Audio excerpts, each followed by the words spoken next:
안녕하십니까. 정형외과 정주환 박사의 키포인트입니다. 합성 연장을 하시던 프리사이즈 수술을 하시던 이제 일단 수술 전에 마음가짐하고 수술을 받으신 다음 날부터 마음가짐이 이제 달라지는데, 외고정을 찾는 환자분들의 경우에는 그게 이제 더 심한 편이긴 한데요. 수술의 목적이 우리가 이제 빨리 연장을 해서 일상으로 돌아가는 게 목적인데, 저 같은 이제 주치 경우에는 환자가 이제 빨리 회복을 한다는 거는 뼈진이 잘 생기고 뼈가 잘 차서 빨리 걸을 수 있도록 하는 게 저의 그 목표고, 환자의 첫 수술 다음 날부터의 목표는 이제 외고정을 빼는 게 목표가 됩니다. 제가 그걸 누누이 동의서 받을 때도 말씀드리는데, 모든 환자분들에서 동일하게 나타나는 그런 특징이고요.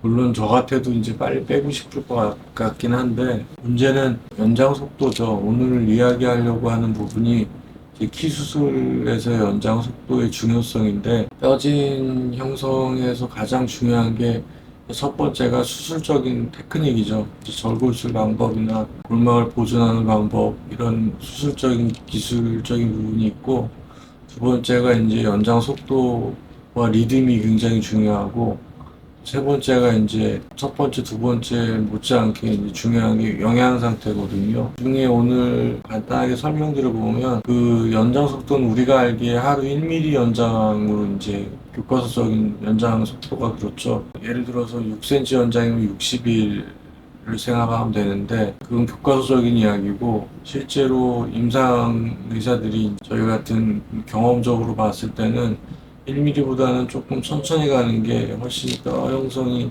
잘 되고, 1mm씩 계속 가다 보면 그 속도가 굉장히 빠른 편에 속하다는 걸 느끼게 됩니다. 저 같은 경우에는 뭐 조금 초반에는 1mm씩 하다가 이제 연장이 어느 정도 익숙해지고 하면 그 정도, 그때부터는 속도를 좀 줄이고 뼈진을 항상 확인하면서 이제 연장을 하고요. 연장이 끝나고 2차 수술을 받기 전에 뼈진 형성이 완벽한 게 이제 문제가 안 생긴다는 전제하에 외고정을 빼게 됩니다.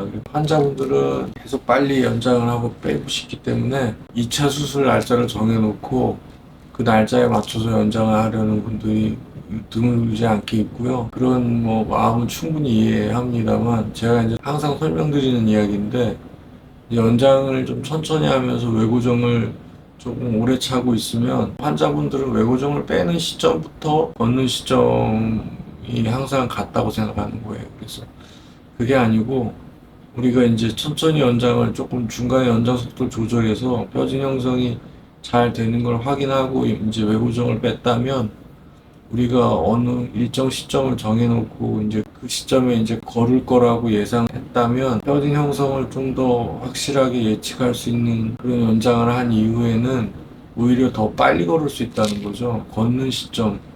그러니까 저 같은 주치의 경우에는 걷는 시점이 저의 타겟이 되고, 환자의 그는 요정을 빨리 제거하는 거죠. 그래서 이 부분 가지고 항상 옥신각신합니다. 근데 조금 줄이자 그러면 저 환자분들이 뭐 빨리 빼고 싶어요 뭐 이런 분들이 대부분이라, 이제 이런 부분을 이해하셔야 되고, 연장 속도를 굉장히 빨리 하면서 문제가 생기는, 옛날에 있었던 그 내구종 연장 장치가 한 가지 있었죠.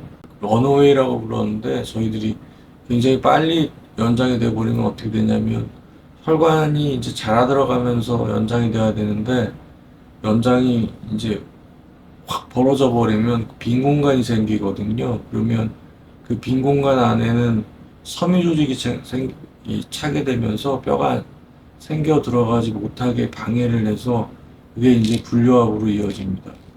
그래서 지연유압하고 분류압은 다른데, 일단 섬유 조직이 들어가서 자리를 잡게 되면 유압이 안 돼 버리는, 뼈가 안 붙어 버리는 문제가 생길 수 있기 때문에, 저는 2차 수술을 제 마음에 들게 뼈진의 어떤 형태, 문제가 안 생길 거라는 그런 확신이 100% 들 때 이제 외고정을 제거하고 있습니다.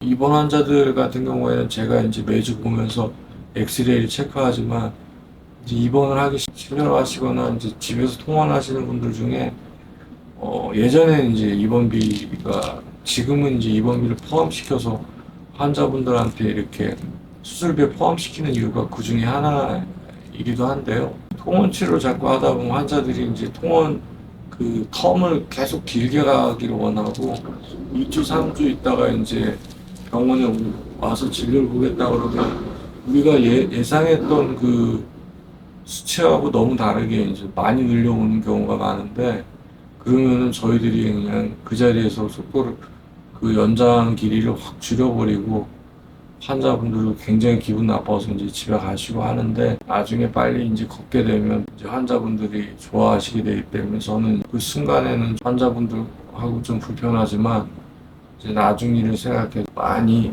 좀 속도를 마음대로 돌리시거나 하면 연장 길이를 이만큼 늘려갖고 왔는 우리가 요만큼 늘리기로 했는데 이만큼 늘려갖고 오셨다 그러면 오히려 조금 더 많이 줄인 다음에 좀 휴식을 취하고 다시 연장을 합니다.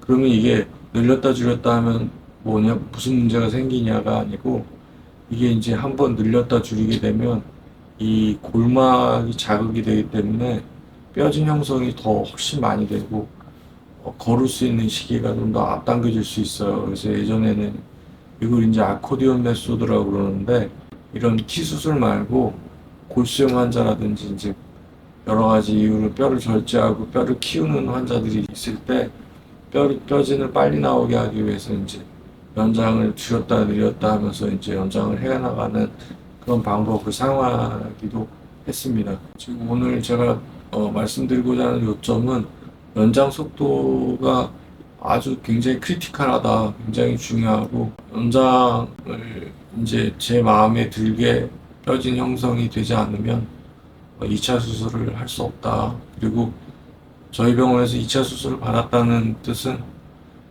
앞으로 아무 문제도 생기지 않는다라는 거 알고 계시면 됩니다. 뼈진이 얼마나 찼는지 뭐 얼마나 더 진해졌는지는 사실 중요하지 않고요. 뼈진이 이제 생길 수 있는 그 뼈진의 모양이라든지 기초의 뼈대가 잘 보이고 그 기초 뼈대가 엑스레이 상에서 일정하고 예쁘게 보인다면 그게 단단해지고 진해지는 거는 이제 시간의 문제이기 때문에 2차 수술이라는 뜻이 이제 그렇다는 걸 환자분들이 아시고 2차 날짜를 정하거나 미리 정해놓거나 물론 환자분들의 스케줄이 있겠지만 그거는 이제 결과를 위해서는 어쩔 수 없이 조절할 수밖에 없는 부분들이 있다. 지금도 몇 명 이제 변장 환자분들 중에 속도가 좀 빠른 환자분들이 있는데 굉장히 빨라요. 그래서 깜짝 놀랐는데 그 환자분도 이제 이번 주 보고선 또 많이 줄일 것 같은 그런 예상이 되기도 합니다. 줄일 때야 환자분들 좀 마음이 괴롭겠지만 줄였다 다시 늘리고 이제 뼈진이 많이 나오는 걸 보면 기분이 또 좋아지기도 하실 거라 저는 저의 방식대로 이제 그렇게 하기 때문에 환자분들이 이제 이해해 주셨으면 좋겠고요.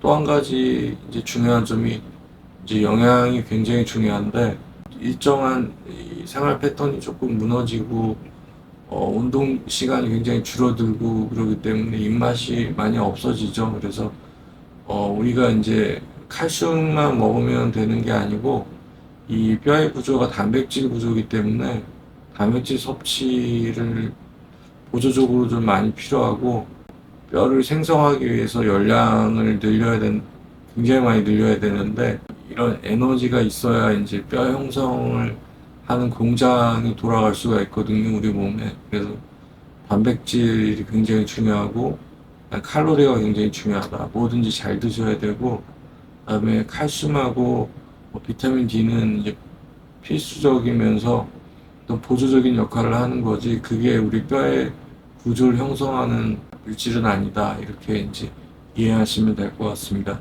오늘은 연장 속도에 대해서 이제 설명드렸고요. 연장 속도의 중요성, 그리고 2차 수술의 의미, 그거에 대해서 한번 간단하게 설명드려 봤습니다. 많은 도움이 되셨을 거라 생각하고, 우리 환자분들 이 영상 보시고, 연장 속도에 대해서 다시 한번 연구하시면서 화이팅 하시기 바랍니다. 정형외과 정주환 박사의 키포인트였습니다. 감사합니다.